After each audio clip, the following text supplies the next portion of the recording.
कक्षा 11 कृषि अभियंत्रण। इसमें हम बता चुके हैं कि अभियंत्रण जो है क्या। इसमें जो है हम जो हमारे जो धातुएं होती हैं जिनसे हमारे कृषि औजार बनते हैं, जिनसे जो है उनमें टिकाऊपन आता है, उनका अध्ययन किया जाता है। आज हम बता रहे हैं उसी पाठ के अंतर्गत जो कृषि यंत्रों में के निर्माण में प्रयोग होने वाली जो धातुएं हैं उनमें बताएंगे व्यवस्थाएं कौन सी विशेषताएं होती हैं। धातुओं की विशेषताएं, कैरेक्टरिस्टिक्स ऑफ मेटल्स, कौन सी विशेषताएं होंगी जो हमारी धातुएं होती हैं, हम अपने जो कृषि यंत्र हैं उनमें लगाएंगे, उनमें कौन सी विशेषताएं होनी चाहिए। प्रत्यास्थता, ये क्या है? इलेक्ट्रिसिटी है। प्रत्यास्थता क्या है? जिसको अंग्रेजी में कहा जाता है इलेक्ट्रिसिटी। ये क्या होती है कि जब इस विशेषता का मतलब ये है कि किसी धातु पर जब जो है बल लगाया जाता है तो वो धातु अपना रूप परिवर्तन कर देती है और उसका आकार परिवर्तन हो जाता है, और जब उस पर से बल हटाया जाता है तो वो पुनः अपनी उसी स्थिति में आ जाती है। ये भी विशेषता होनी चाहिए। सुघट्टता क्या है? सुघट्टता में इसमें क्या है, जब ये विशेषता ऐसी होती है कि इसमें जब धातु पर बल लगाया जाता है, जब धातु पर बल लगाया तो धातु का आकार तो परिवर्तन हो जाता है, लेकिन धातु जो है पुनः अपने रूप में नहीं आती है, जहाँ की तहाँ वहीं रुक जाती है जब बल को हटाया जाता है।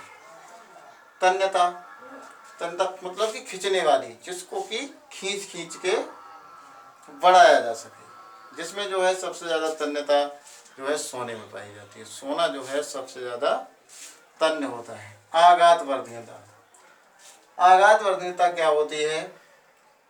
आघात वर्धनीयता जो है इसमें आघात करने पर या चोट करने पर ये जो है लचक जाती है, इसको पीट कर घटाया या बढ़ाया जा सकता है। कठोरता, कठोरता भी होनी चाहिए इसमें। जब हम कृषि यंत्रों में जब जिस धातुओं का उपयोग करेंगे निर्माण में, तो उन धातुओं में कठोरता भी होनी चाहिए। अगर कठोरता नहीं होगी तो वो भी बेकार है। चिमड़पन, चिमड़पन भी होना चाहिए। भंगुरता, भंगुरता क्या है? भंगुरता एकाएक टूट जाना, ये होती है भंगुरता। जंग प्रतिरोध, और जो धातुएं हैं वो जंग प्रतिरोध भी होनी चाहिए। जंग प्रतिरोध कैसी? मतलब कि जैसे कि उन पर जब किसी अम्ल या क्षार या रासायनिक क्रिया किसी का कोई प्रभाव उस पर ना पड़े, ये होती है जंग प्रतिरोध। इसको बियर रेसिस्टेंस। भंगुरता, ब्रिट लेनेस और चिमड़पन थाउनेस, और कठोरता हार्डनेस। आघात वेदना को कहा जाता है मेलिबिलिटी, और तन्यता को कहा जाता है ज्यूसिटिडिटी। सुघट्टता को प्लैटिसिटी, और ये प्रत्यास्थता को इलेक्ट्रिसिटी। इसके बाद हम आगे बताएंगे, ये तो हो गई हमारी धातुओं की विशेषताएं कि कौन सी है। प्रत्यास्थता, सुघट्टता, तन्यता, आघात वर्धनीयता, कठोरता, चिमड़पन, भंगुरता और जंग प्रतिरोध। मतलब कि जंग भी नहीं लगती। अगर जंग लग जाएगी तो वो हमारे औजार जल्दी ही, या हमारे जो कृषि यंत्र है वो जल्दी ही खराब हो जाएंगे। अब ये जो है धातुएं मिलती कैसी हैं? ठीक तरीके से पूर्ण रूप से शुद्ध धातुएं हमारी नहीं मिलती, अयस्कों के रूप में मिलती हैं। जमीन से खुदाई करके ये निकाली जाती हैं, फिर इनका शुद्धिकरण किया जाता है, शुद्ध की जाती है। तो इसमें जो है कौन सी है? हेमेटाइट, हेमेटाइट होती है। इसका रंग थोड़ा गहरा लाल होता है। ये खुदाई करके कर्नाटक में निकाली जाती है।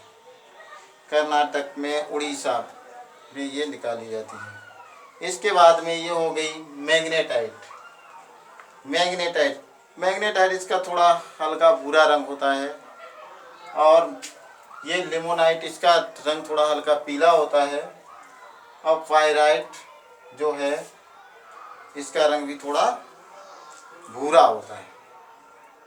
और साइराइट ये थोड़ी काले रंग की होती है।